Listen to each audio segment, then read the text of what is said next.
Olá, meus amados e minhas amadas do Facebook e também do YouTube, porque nós estamos juntos e misturados. Então, meus amados, você está nesse momento sendo convidado para participar da mesa de Cristo que vai ser servido agora. Vamos participar de mais um banquete da mesa de Cristo que vai ser servido agora para todos nós. E você está sendo convidado para ir sentado no seu sofá, talvez até com fone no ouvido, você esteja fazendo outras coisas, mas você vai participar deste pão que vai ser servido neste momento. E vou pedir também para você compartilhar esse vídeo nas suas redes sociais, com outras pessoas que talvez estejam necessitado de ouvir uma palavra fiel, uma palavra verdadeira, uma palavra que liberta, uma palavra sem condenação, né? Então você é uma dessas pessoas, você conhece alguém, compartilha esse vídeo na rede dela, na página dela, para que ela também venha ter acesso a essas palavras. Meus amados e minhas amadas, e vou pedir também para você acompanhar junto comigo, com a sua Bíblia aberta. Isso é importante, que você abra a Bíblia e que você abra a mente.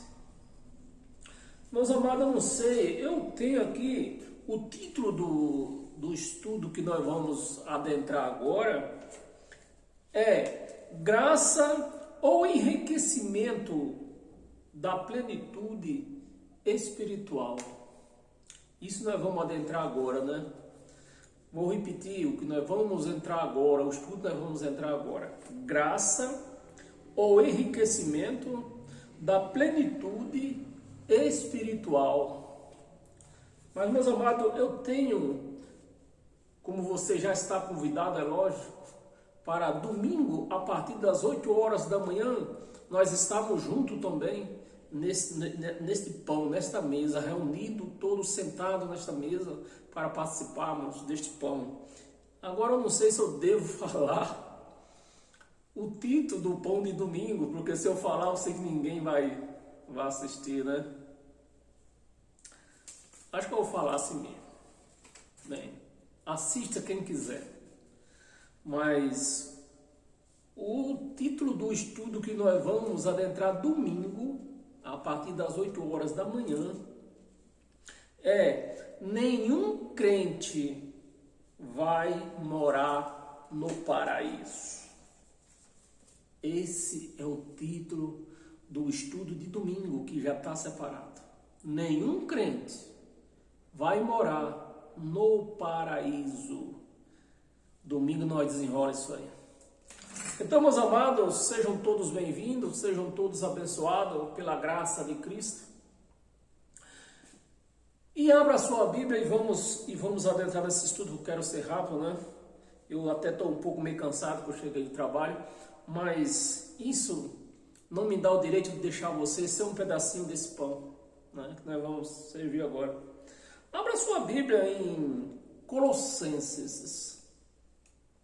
Colossenses capítulo 2, versículo 2.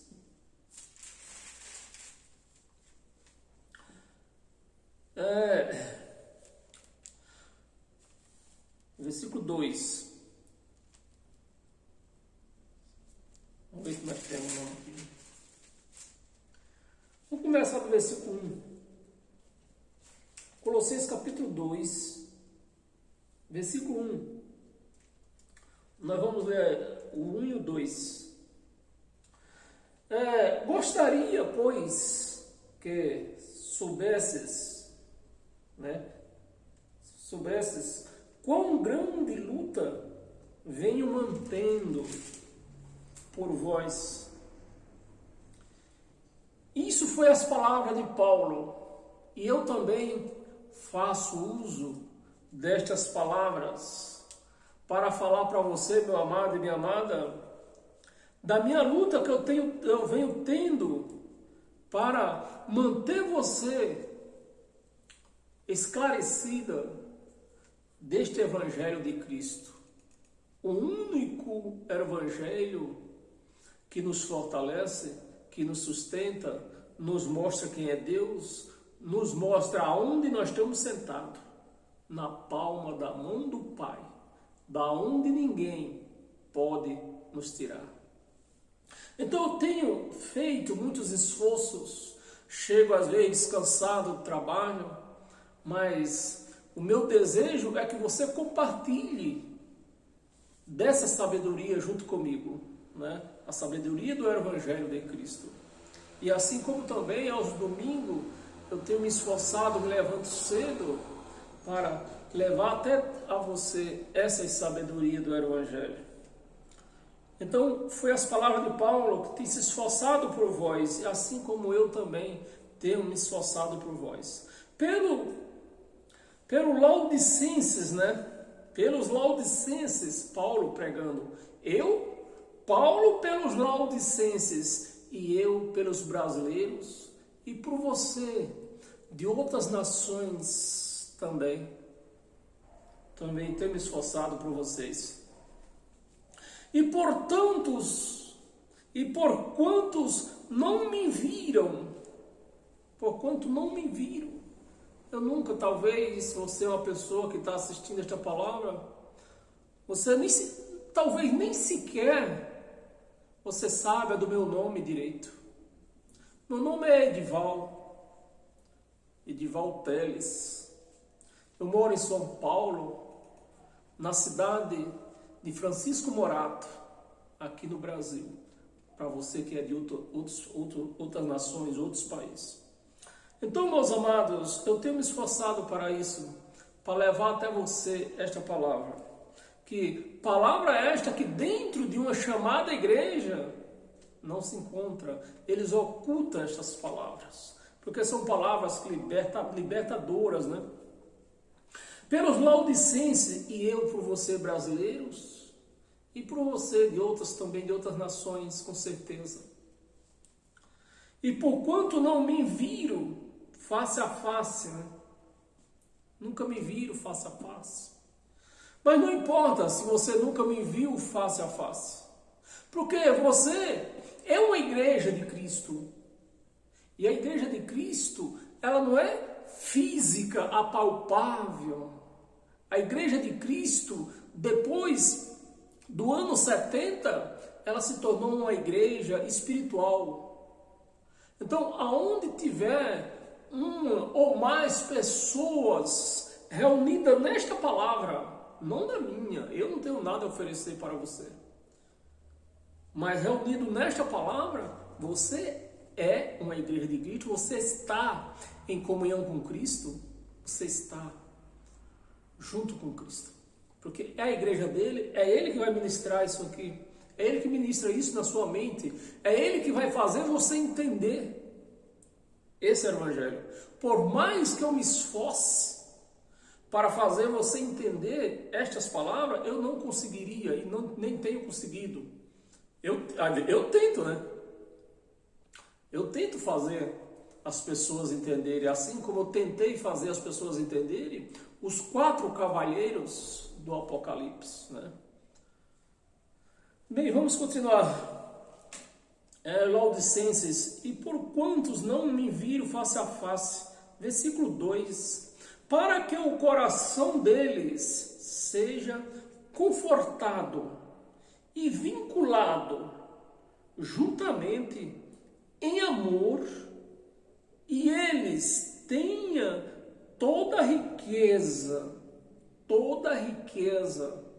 que infelizmente esses crentes que vão buscar Deus aonde ele não existe, lê isso aqui e diz aí, diz que Deus não oferece, não faz promessa de riquezas, mas essa riqueza é riqueza espiritual. Quem tem Cristo tem toda a riqueza deste mundo.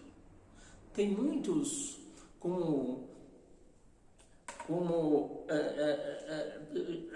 Trump, né, dos Estados Unidos, daria tudo para ter esse entendimento, ter esse espírito nele. Daria tudo que ele tinha. Olha que é um dos mais ricos do mundo, né? Mas não tem. E você está tendo esta oportunidade de ter essa riqueza, o conhecimento do Evangelho, para que você conheça que posição você está com Deus. Juntamente em amor, e vinculado juntamente em amor, e eles tenham toda a riqueza da forte convicção do entendimento. Então, a pessoa que está em graça, ela tem convicção que Cristo está nela, o Espírito Santo está nela, que ela não precisa ir até um certo lugar buscar o Espírito Santo, porque não se busca uma coisa quando aquela coisa já está em nós. Então eu não posso sair da minha casa e dizer que eu vou buscar o Espírito Santo num lugar chamado igreja, sendo que o Espírito Santo já está dentro de mim. Como eu vou fazer isso? Se eu fazer isso, eu estou negando o Espírito Santo que está em mim. Então, meus amados, é para isso que o Evangelho lhe faz entender essa forte convicção que o Espírito Santo está em você. E é por isso que o Evangelho lhe traz essa forte convicção que não precisamos, que nós não devemos esperar Jesus voltar, porque Ele já voltou no ano 70, como conta as profecias e como conta os livros históricos lá em Israel. Conta a volta que Jesus voltou no ano 70. Então só tem essa convicção quem vive esse Evangelho.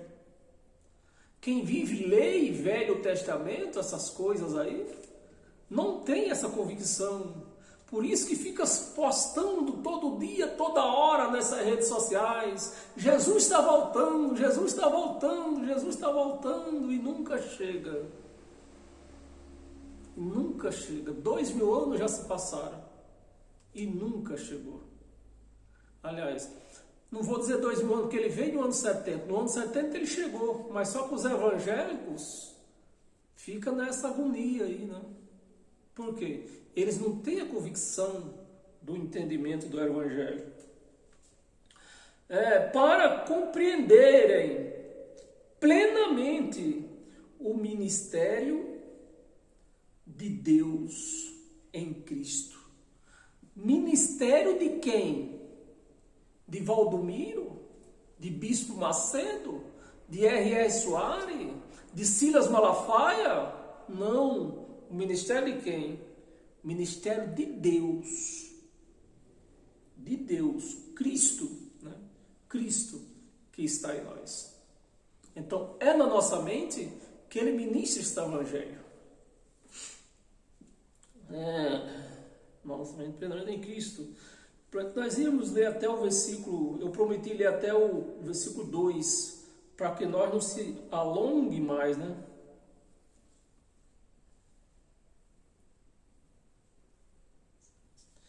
Vamos, tenha paciência, vamos ler até o 5, vamos ler rápido, bora. Versículo 3, em quem todos os tesouros, olha a riqueza de Deus, em que todos os tesouros da sabedoria, tesouro, riqueza, tesouro da sabedoria, e não um apartamento, uma empresa, um carro importado.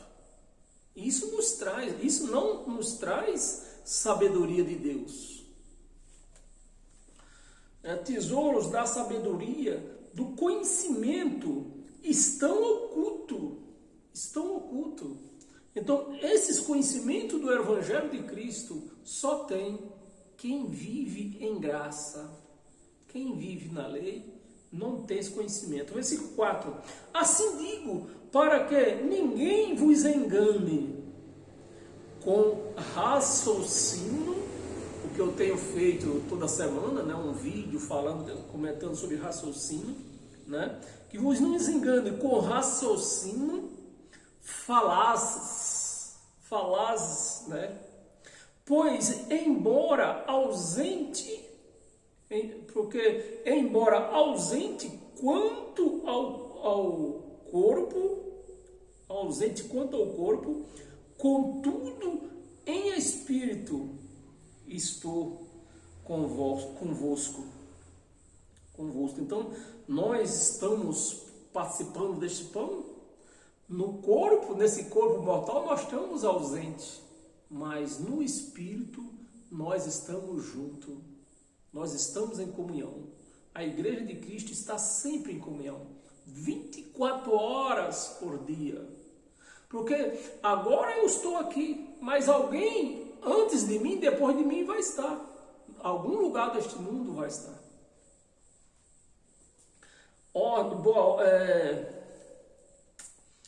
Paramos aonde? Em espírito estou convosco, alegrando-me e verificando a vossa boa ordem, a firmeza da vossa fé em Cristo. Amém, meus amados? Abra sua Bíblia em 2 aos Coríntios.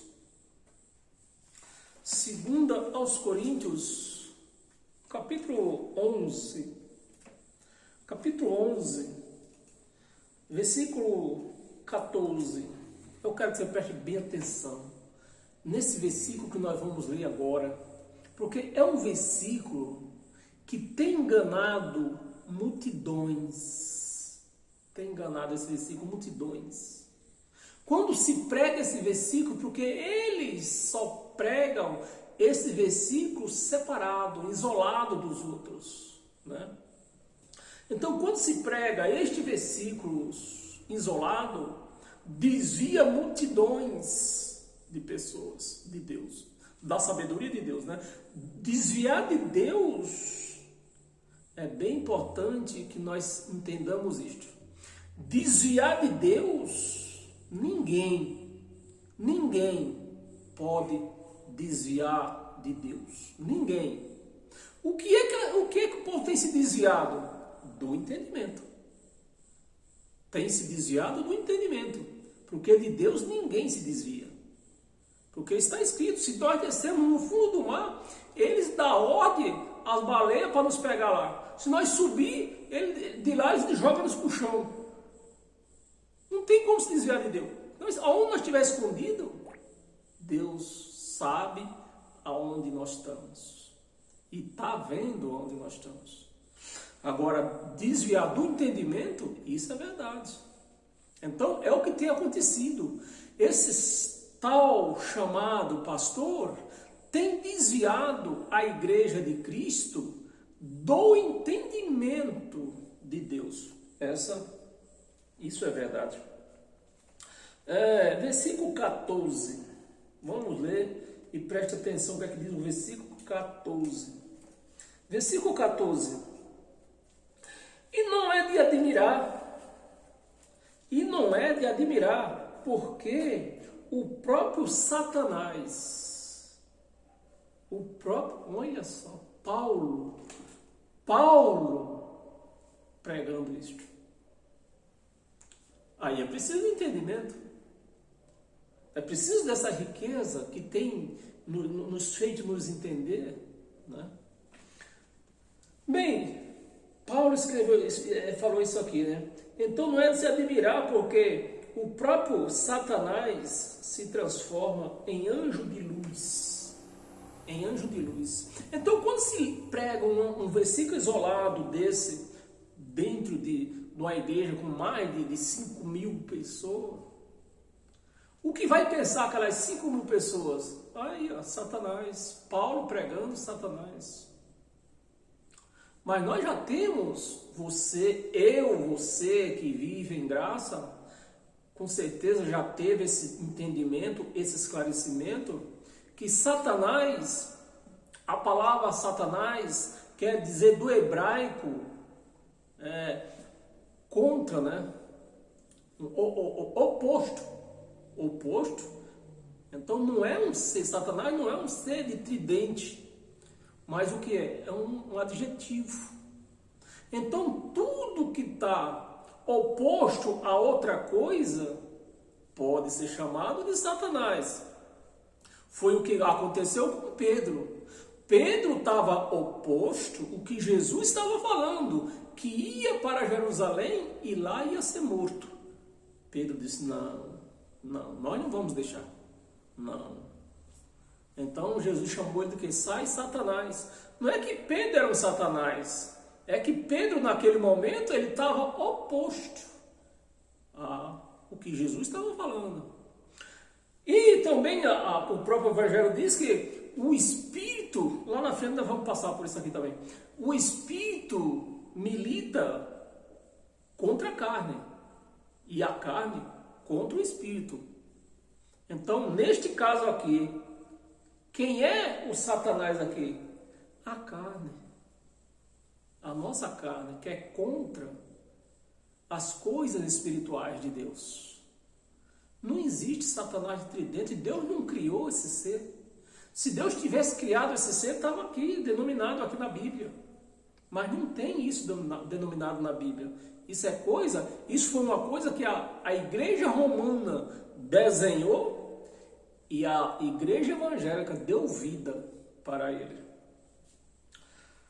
Então a palavra Satanás quer dizer, é um adjetivo, é uma palavra adjetivo, quer dizer contra.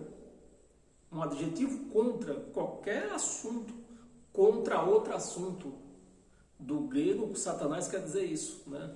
Os dois vai dar na mesma. Do hebraico quer dizer do hebraico quer dizer isso que eu falei deixando como é um assunto negativo, né? Contra, uma palavra contra. E do grego quer dizer diabo, que é contra também, dá na mesma coisa. É só você pesquisar no Google aí que você vai ver.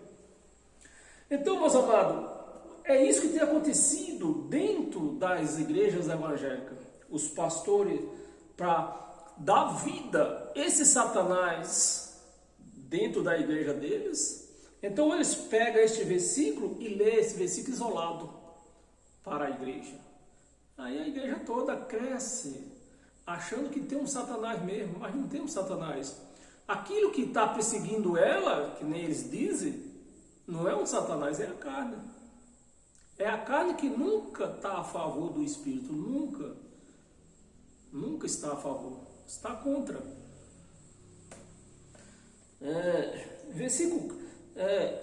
Antes de nós pular, nós vamos ler até o 17.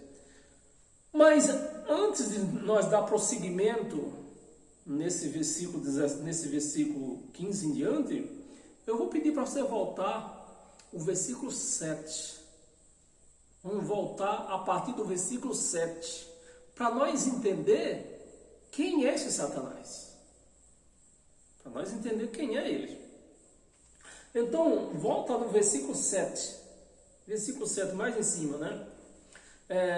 Você vê de quem, da onde a palavra está começando, né? A palavra começa, o texto começa, e com quem esse texto está falando, né?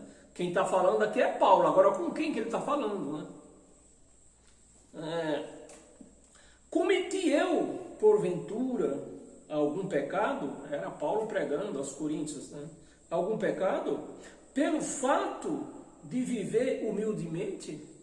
Isso é pecado? Ser humilde? Não é, né? Eu quero que você acompanhe o raciocínio, a palavra. Não perca a palavra. Com quem se estava falando, que chegou ao Satanás lá embaixo. Algum pecado? Pelo fato de viver humildemente, para que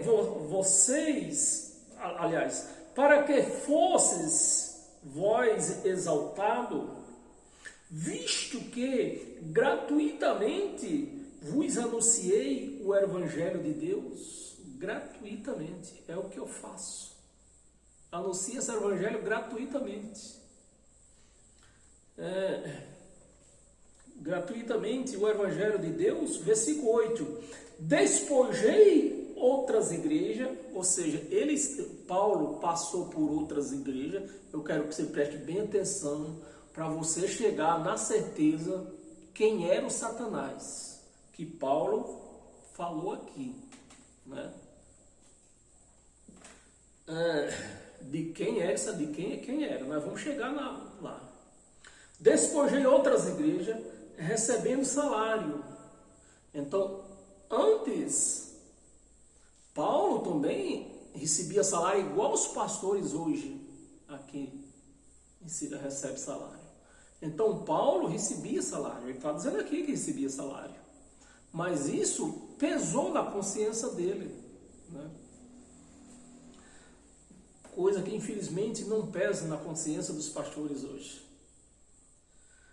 Para vos poder servir, né? Paulo saiu, recusou, deixou de ficar lá recebendo salário para vir servir esse povo de Coríntios, que na verdade é de Macedônia, né? Gratuitamente, sem ser pesado para eles, para poder vir servir. 9. Estando entre vós ao passar privações.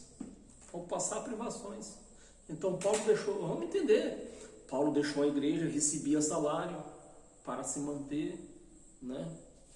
Mas ele viu e entendeu que aquilo não estava certo, que estava sendo pesado aos irmãos. Então ele largou isso para trás e veio pregar aqui em Coríntios. E lá, chegando lá, ele estava passando por privações, porque não estava recebendo mais salário. Aí de repente, né, chegou a providência. Vamos ler para não entender. Privações não me fez pesado, né? não me fiz pesado a ninguém. Passou privação, mas não fez pesado, não pediu dízimo, vamos dar trocado, não pediu dízimo, não fez campanha. Vai ser pesado a ninguém, pois os irmãos, quando vieram da Macedônia, aonde ele pregava lá, né, supriram o que me faltava, e em tudo me guardei e me guardarei de vos ser pesado, de cobrar dízimo, de fazer campanha. 10. Na verdade, aliás, ser pesado. A verdade, por isso que às vezes eu peço você ler a Bíblia, porque às vezes a gente se perde aqui um pouco. A verdade de Cristo está em mim. A verdade de Cristo estava em Paulo. Está em mim. Por isso, olha o Satanás começar a entrar, porque a carne é contra o Espírito. Então a carne vai começar a achar ruim.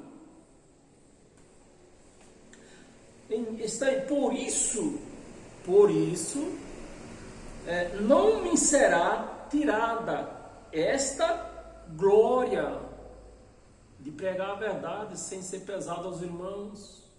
Não será me tirada essa glória. Nas regiões da Acácia. 11. Por que razão? E por que não vos... Por que razão? É porque não vos amo? Né? Porque os outros faziam campanha, cobravam dízimo, e eles chamavam meus apóstolos, né? Que não era pastor, era apóstolo, Pedro, Tiago e João, meus apóstolos. E ele se negando em cobrar dízimo, se negando em fazer campanha. Será que vocês acham que eu não amo vocês? Eu amo vocês. Né? Porque não vos amo? Deus o sabe. 12. Mas o que faço e farei é para cortar ocasião.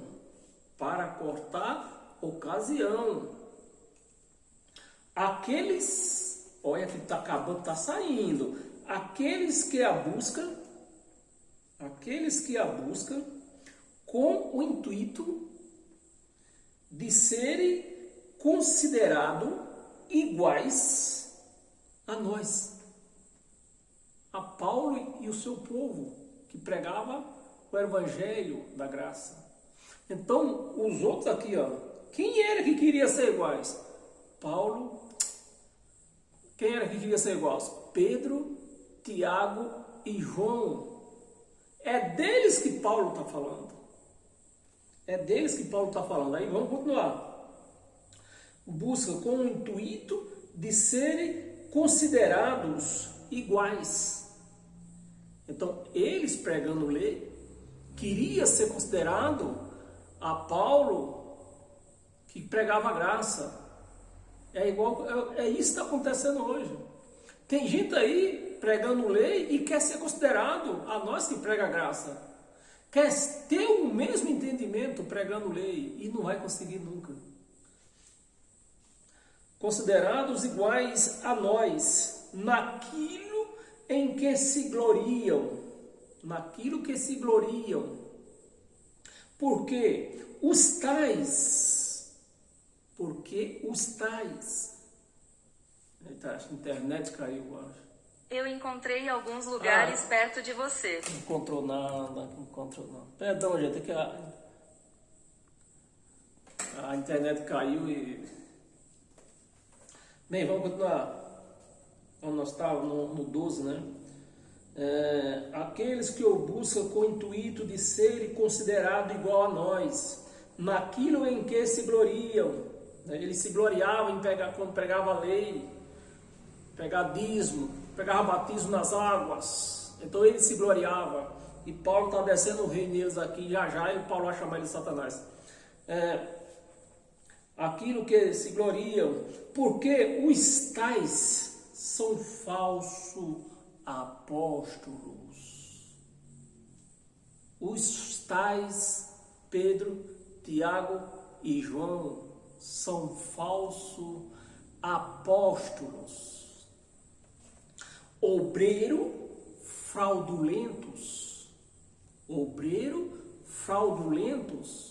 pregando, cobrando dízimo, e Paulo já tinha entendido que não podia cobrar dízimo, o dízimo era da lei. Obreiros fraudulentos, transformando-se, olha a palavra-chave, transformando-se, quem? Pedro, Tiago e João e a companhia deles, né? Que tinha outros lá no meio deles, que ajudavam eles, né? Obreiros fraudulentos, transformando-se em apóstolo de Cristo, porque Pedro, Tiago e João não era apóstolo de Cristo. Pedro, Tiago e João era apóstolo de Jesus de Nazaré, o que pregava a carne, o que pregava a lei. Então, é isso que está acontecendo aqui. Vamos reler de novo. Porque tais são falsos apóstolos, obreiros fraudulentos, pregando dízimo, batismo, campanha, que nem fazem hoje, né? Transformando-se, eles se transformavam. Eles não tiveram chamado para pregar a graça. O chamado deles era para pregar lei, continuar. O chamado de Pedro, de João e Tiago era para continuar pregar lei, ou seja, pregar o engano. Que a lei era o engano. A lei era a maldição. A lei era um ministério de escuridão. A lei era um ministério de morte.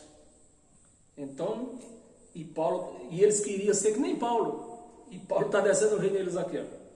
Falsos apóstolos, obreiros fraudulentos, transformando-se em apóstolos de Cristo, que eles não eram, eles eram apóstolos de Jesus de Nazaré.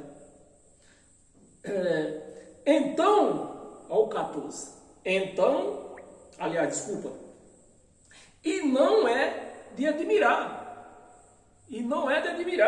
Porque o próprio Satanás se transforma em anjo de luz. Não é de admirar. Porque eles se transformaram. Não foi que você leu aqui junto comigo? Se transformaram em apóstolo de Cristo. Que eles não eram apóstolo de Cristo, eram apóstolo de Jesus de Nazaré, ministrando um ministério de escuridão e morte, condenação. E o anjo, Satanás se transforma em anjo de luz. Eles, Paulo, é o que Paulo está falando, eles querendo pregar a luz do evangelho para o povo, querendo ser que nem Paulo, mas não podia, porque eles não receberam isso. Não é muito, vamos ler até o 17, né, eu prometi, 15, não é muito, pois que os seus próprios ministros,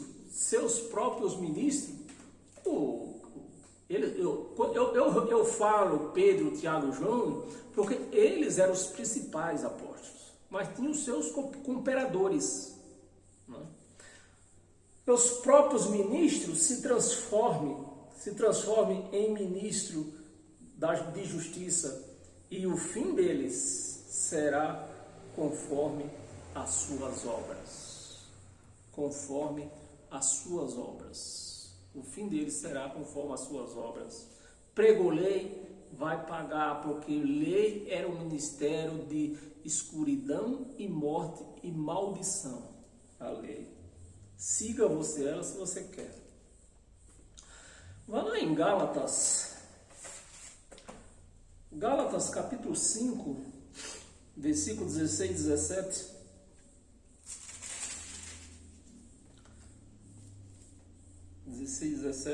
Está aqui. Digo, porém, andai no Espírito. Os crentes não andam no Espírito, eles andam na carne, eles andam preocupados com a carne. Não posso comer carne de porco, não posso ir na praia, não posso cortar cabelo, não posso usar isso aqui. Isso é coisa da carne, preocupado com a carne. A carne para Deus está morta. É o que ele continua dizendo aqui. Digo, porém, andais no Espírito e jamais satisfazeis as concupiscências da carne. É bom que nós não percamos a linha, que quando Paulo, na maioria das vezes, não em todas as passagens, mas na maioria das passagens que se fala em carne aqui, está se falando da lei.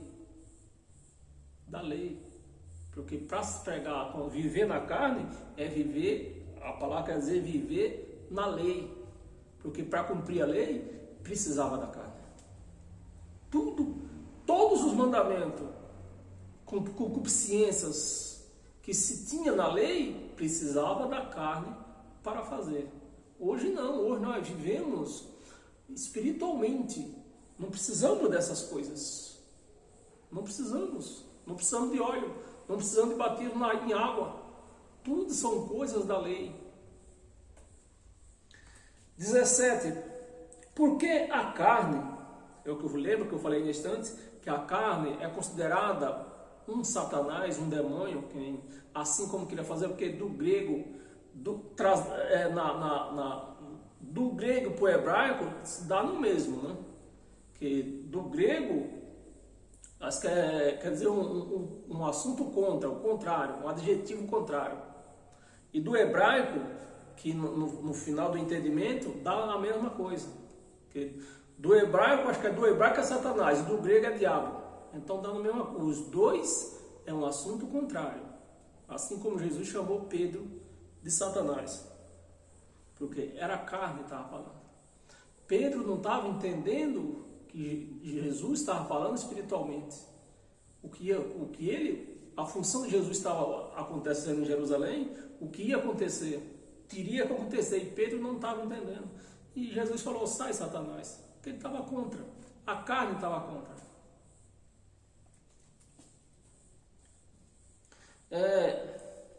A carne milita, né?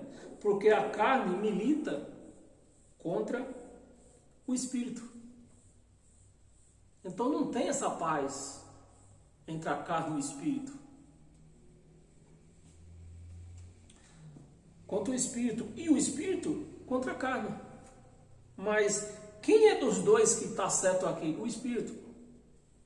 Então nós temos que dar ouvido, atender o Espírito. e desprezar a carne. Contra a carne, o espírito contra a carne. Porque são opostos. Está vendo a palavra? Oposto. Do grego, acho que é do grego oposto, que é Satanás oposto. E do hebraico, diabo, mas também oposto. Então, no final, os dois é a mesma coisa, né? Oposto, um é oposto, a carne é a mesma, por isso nós chamamos, nós consideramos que o nosso, consideramos não, está bem claro, né? Que o nosso diabo de hoje, na graça, é a nossa carne. É a nossa carne. Por isso que eu já fiz outras pregações, outros vídeos que eu tenho na internet, no YouTube, onde eu explicava, né? Aquela passagem que tem, eu acho, não sei se é em Marcos, o diabo em volta, o diabo anda em nosso derredor, o diabo sempre está em nosso derredor. Por quê? Quem é o diabo? A carne. Porque o Espírito está dentro de nós e não está na carne, o Espírito está no nosso espírito, que está dentro dessa carne. Então, e quem está de redor? A carne. Então, para onde nós for, esse diabo vai estar em nosso derredor. Não tem como se livrar dele. Mas sois, aqui 17, né? O espírito contra a carne, porque são opostos entre si, para que não façais o que porventura seja do vosso querer. Seja do vosso querer. Mas, nós ia ler até o 17, lembra do 17? Você quer continuar lendo, você continue lendo, né? Porque nós precisamos terminar o estudo. Vai lá em Romanos. Nós estamos lendo as passagens-chave, né? Digamos assim, mas que deixam o conhecimento, o entendimento, deixou o entendimento, né? É só você continuar para frente ou buscar lá atrás. Romanos capítulo 2, versículo 17.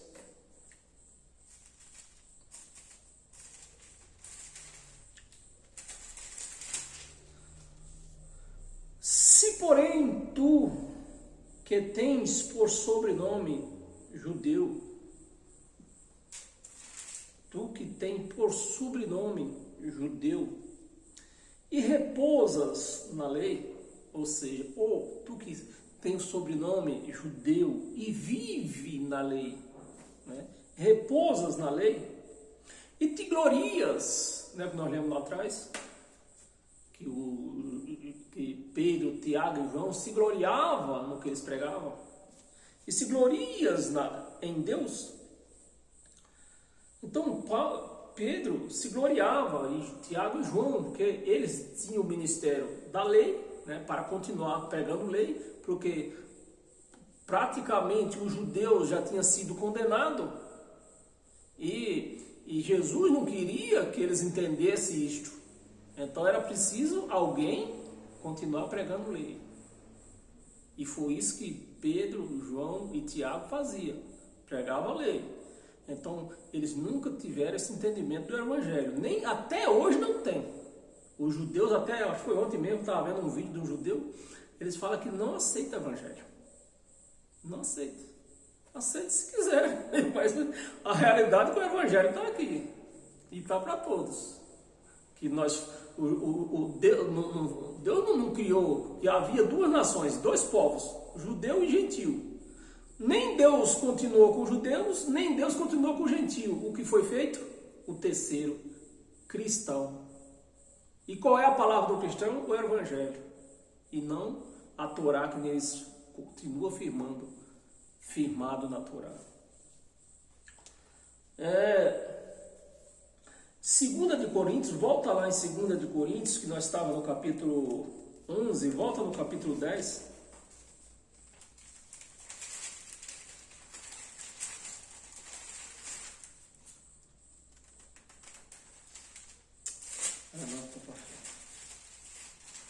Capítulo 10 de 2 de Coríntios.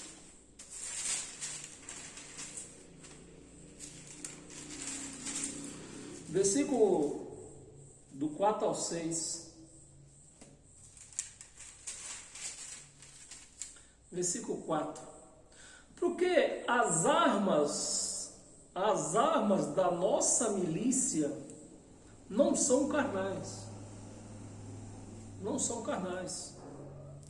Então, nós temos que viver espiritualmente, esquecer as coisas da carne. Agora, os crentes dizem que não vivem no mundo. Ah, que nós não somos desse mundo. E não, tu é. De que planeta tu é? Mas só que aqui nós temos que considerar o nosso lado espiritual, né? Que a nossa pátria é no céu. Então nós temos que considerar a nossa parte espiritual. A carne nesse mundo vai continuar. E para essa carne viver nesse mundo, ela vai viver de quê? De tudo que tem nesse mundo. Porque ela é pó da terra e a terra é a mãe. A terra é a mãe. E a mãe é a mãe que cria a carne. É a mãe que dá o sustento para essa carne. Você pode ver, tudo que essa carne precisa vem da onde? Da terra. Porque ela é a nossa mãe. A nossa mãe carnal, né? A espiritual é a celestial. Mas carnal, a nossa mãe carnal é a terra. Que tudo que nós precisamos vem da terra. Tudo nós precisamos vem da terra. A roupa vem da terra. Lá da seringa, começa da seringueira, de outro lado começa, dependendo da roupa, começa do algodão, né? Vem da onde? Da terra. Tá ligado aonde? Na terra. Então tudo que nós consumimos vem da terra, porque a terra é a nossa mãe carnal. E quando nós tombar, a nossa mãe vai nos receber na palma dela. A mãe que é a terra recebe a carne, que veio dela, e Deus recebe o Espírito que veio dele. Não tem segredo nenhum, não sei porque os crentes fazem tanto segredo nisso. Lemos já, versículo 4, vamos? 10, 4. Porque a nossa arma da nossa milícia não são carnais, e sim poderosas em Deus para destruir fortalezas, anulando sofisma. Anulando sofisma. O que é sofisma? É o que nós estamos estudando, Satanás. É um sofisma, porque ele não existe. Satanás só existe na mente dos crentes. Só existe na mente. Você imagina se Deus ia criar um ser para lutar com ele? Imagina se Deus ia fazer isso. E mais do que isso, pegar os filhos dele e juntar com esse ser que os crentes chamam de Satanás. Isso não existe, só existe na mente dos crentes. Que nem eu falei no princípio do vídeo. A Roma desenhou e as igrejas evangélicas deu vida e sustenta. Porque as armas contra a milícia, poderosa em Deus, destruir fortaleza, sofisma. 5, vamos ler até o 6. 5. E toda altivez que se levante contra o conhecimento do Evangelho, contra o conhecimento de Deus, e levando cativo todo o pensamento a obediências de Cristo. Todo o nosso pensamento tem que obedecer a Cristo e não a Jesus de Nazaré. Jesus de Nazaré era homem que nem nós, que morreu e já se foi. Acabou o tempo de Jesus. Assim como nós temos nosso tempo de validade aqui na terra, não foi diferente com Jesus de Nazaré, não foi diferente. Ele teve seu tempo de validade, que ele era carne. E já era carne, nem carne, eu vou pregar sobre isso. Eu estou montando um estudinho aí, que pregarei para vocês em breve, porque talvez é um estudo tão simples, o Evangelho é tão simples, meus amados, que não precisa nem usar a Bíblia. Basta eu falar com você e você vai chegar a um entendimento, que não tem para onde fugir. Não tem para onde fugir. O que é esse estudo vai estar relacionado à alma, né? Porque os crentes, que nem eu um dia fazia isso, quantas vezes eu saí da minha casa para ir atrás de salvar a alma. E é isso que os crentes fazem. Querem porque querem salvar a alma. Que tem que salvar a alma, tem que salvar a alma, tem que salvar a alma. Não sabe o que é alma. Por isso que eu quero explicar num outro vídeo em breve o que é alma. A alma está relacionada ao sangue. E isso os crentes sabem que sangue não pode entrar no céu. E por que salvar a alma? Por que tem que salvar a alma? Se a alma está relacionada ao sangue, o sangue não entra no céu. Mas eu quero falar mais sobre isso no outro vídeo. Talvez eu faça num raciocínio ou eu ponho ele no meio de uma pregação. Até perdi, até eu estava no versículo, estamos em 2 Coríntios, versículo 5, né, nós parou? O pensamento e a obediência de Cristo, versículo 6. Vamos ler até o 6. E estando prontos para punir toda desobediência, uma vez completa a vossa submissão. Uma vez completa a vossa submissão. Então o cristão tem que estar submisso a este evangelho. O cristão que não está submisso a este evangelho, ele não pode dizer que é um cristão. Para nós continuar, temos umas 3 passagenzinhas curtas. Abra sua Bíblia em João, livro de João. Não é carta, é livro de João.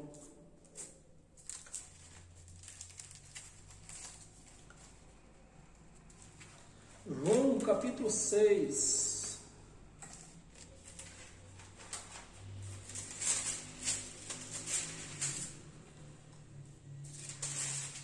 O livro de João, esse era o apóstolo querido de Jesus, mas a missão dele foi pregar a lei, não foi pregar a graça. Era o apóstolo querido, Jesus livrou ele de tudo.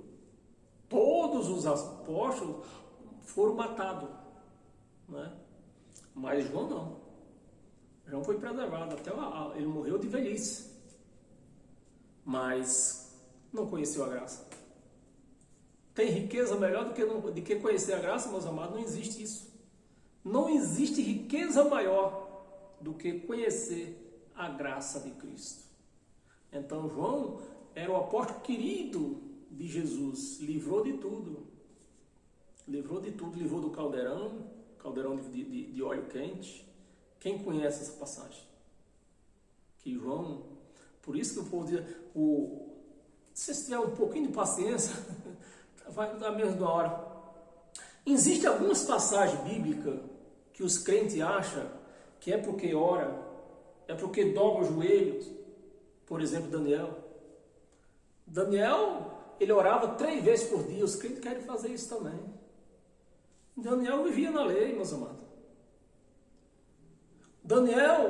Aí os crentes dizem que o Daniel foi colocado lá no lugar dos leões, né? E não foi comido, os leões não comeram nele, porque Daniel orava 3 vezes por dia, mano. Você tem que orar, porque Daniel orava 3 vezes por dia, e os leões não podem comer ele. Banana para você, pastor, que prega isso. Daniel não foi comido pelos leões, porque em Daniel havia uma profecia. Profecia não pode falhar. Então, em Daniel havia uma profecia, que ele voltaria para a terra dele. Se o leão come ele lá na terra dos caldeus, ele voltaria? Nem Daniel. Por que o fogo não queimou os outros 3 também? Por quê? Porque eles oravam 3 vezes por dia? Negativo. Não, o fogo não queimou eles porque eles também tinham essa profecia que eles voltariam para a terra deles. Então, se o fogo queima eles, voltaria? Não voltaria. Então, não foi coisa de orar 3 vezes por dia. Não foi negócio de jejum. Foi o quê? A profecia. Uma profecia não pode voltar atrás. E foi o caso de João, o apóstolo João. João tinha uma profecia em cima dele, que ele viria Jesus voltar, ia ficar vivo para ver Jesus voltar. Nero tentou matá-lo. Não conseguiu. Não conseguiu. Nero, que João falando mal deles, né? E Nero encheu-se de tanto João falar deles, talvez, eu sei que poucos crentes conhecem essa história. De tanto João falar mal de Nero, Nero mandou fazer um tacho bem grande, encheu de óleo, aqueceu a 200 graus e jogou João dentro do tacho de óleo. Mas nem o osso ia sobrar. Mas nem aquecer a pele, não aqueceu o óleo. 200 graus. Nem sequer aqueceu a pele dele.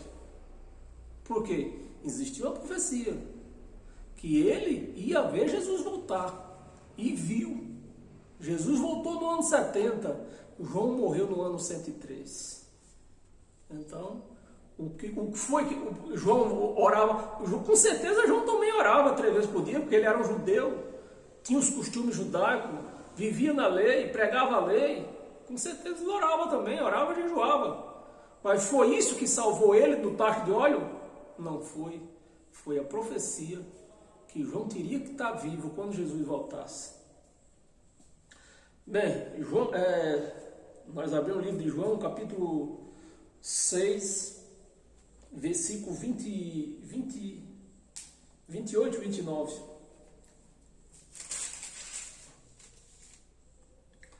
28 e 29. Então tá aqui, ó. Dirigiram-se, pois, a ele, perguntando: o que faremos para realizar as obras de Deus? O que faremos? Dirigiram-se a Jesus e perguntaram: o que faremos para nós realizar as obras de Deus? Meus amados, a obra de Deus só quem pode fazer é Ele. Mas infelizmente tem um montão de cães gulosos aí, ó, querendo fazer a obra de Deus. Mas qual é o resultado da obra de Deus que eles fazem? Compra fazenda, compra televisão, compra hospital, compra empresa, compra tudo. Compra avião, compra carro importado, compra mansões. Essa é a obra de Deus deles. E foi o que perguntaram para ele: o que faremos para realizar as obras de Deus? As obras de Deus, mas só Ele pode fazer. O que Deus faz, nós não podemos fazer. E a obra não é dele, só Ele pode fazer. 29. Respondeu-lhe Jesus: a obra de Deus é esta. A obra de Deus é esta: que creias naquele que por Ele fui enviado. Pronto, está aí a obra de Deus. Uma obra de Deus para você fazer. Crer somente. É a única obra que você tem que fazer. Crer naquele que foi enviado. Crer no evangelho dele. Os crentes não crêem. Diz que Jesus voltou no ano 70. Estão esperando ele voltar. Então a tribulação que houve do meado de 66 até o ano 70. Os crentes tudo esperando por tribulação. E aí está a obra aí. É essas obras que os crentes querem fazer. Mentindo, dizendo que Jesus é mentiroso. E qual é a obra que nós temos que fazer? Crer somente. Crer, pronto, está feita a obra de Deus. Você é um obreiro. Se você crê neste evangelho, você é um obreiro. Pronto. É tudo que você tem que fazer. O 29, vamos ler de novo. Respondeu-lhe Jesus: a obra de Deus é esta, que creais naquele que por ele foi enviado. Creu? Então, fiz essa obra de Deus. Você creu? Creu. Então, você crê que Cristo está em você? Creu. Então, olha a obra feita aí, ó. Crê que Jesus te ressuscitou? Crê. Opa, então a obra está feita. Você está fazendo a obra. Meus amados, só Deus na causa dos crentes, viu? Romanos, volta lá em Romanos. Tem mais duas passagenzinhas. Romanos capítulo 11.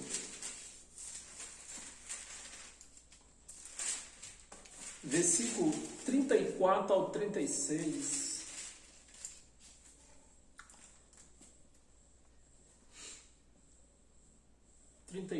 Vamos começar do 33 para não ficar solto esse versículo aqui.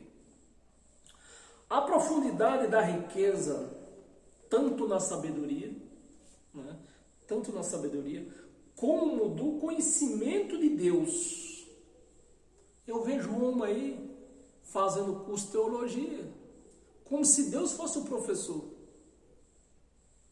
Aí pega aquela teologia que o homem ensinou, aplica na igreja. Aí você tem que dar dízimo, você tem que se batizar nas águas. Olha a teologia deles. Você tem que dar dízimo, você tem que batizar nas águas, tem que jejuar, tem que buscar Deus no monte. Essa é a teologia deles. A profundidade da riqueza. A profundidade da riqueza é saber entender que Cristo está em você. A profundidade da riqueza é saber que seu batismo foi na cruz. Essa é a profundidade da riqueza.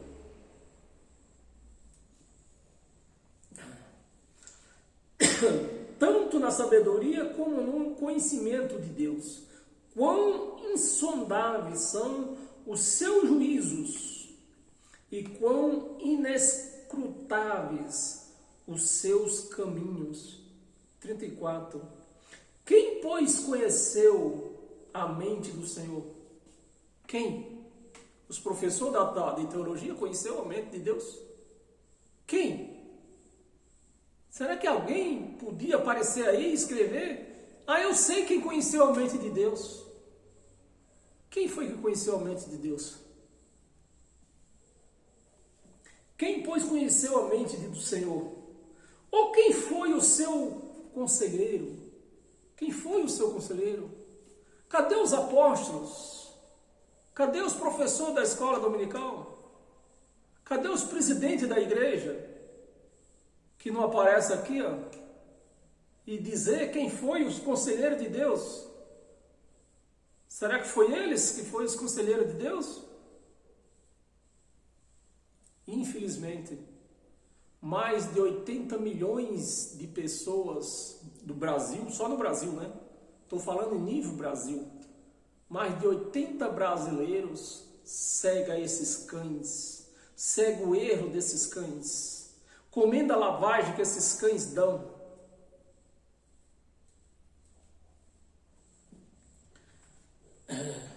Seu conselheiro, 35.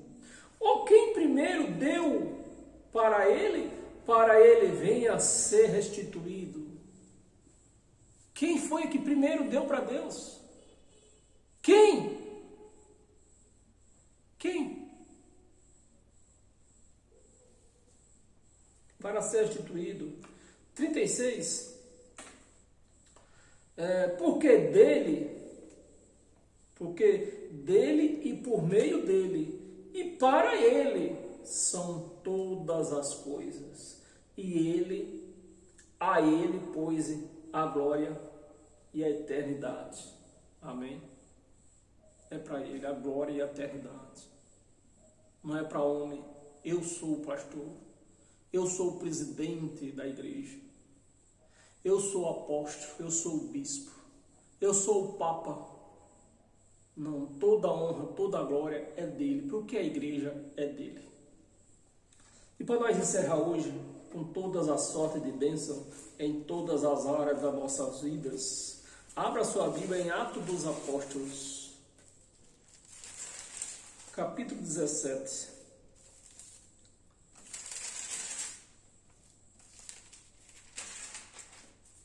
Capítulo 17, versículo 28. Um versículo só.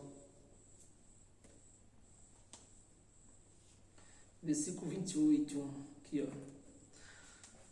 Pois nele vivemos, nele vivemos, em Cristo nós vivemos. Nós não vivemos em Jesus, nós vivemos em Cristo, no ressuscitado, no Espírito. Nele vivemos e nos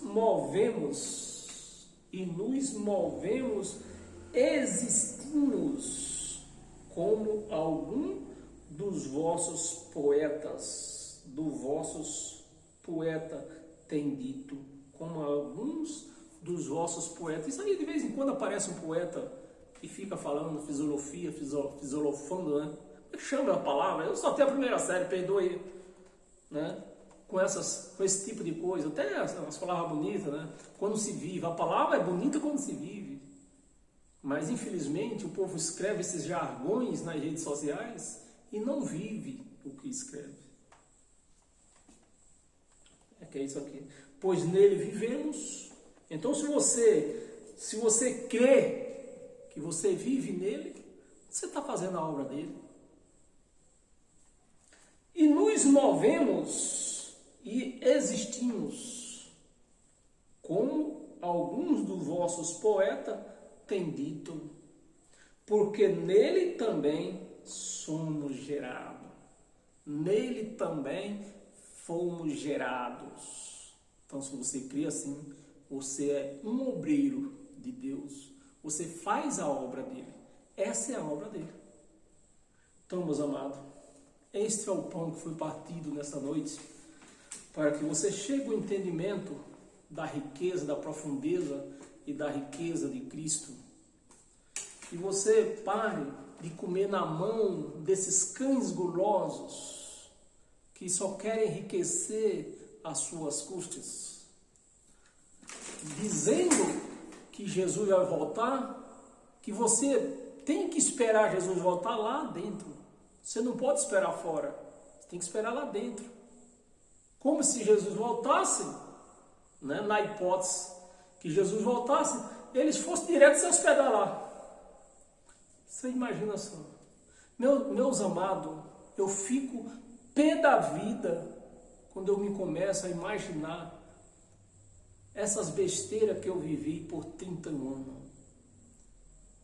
Mas graças a Deus, Ele me iluminou meus olhos, Ele me iluminou meu entendimento.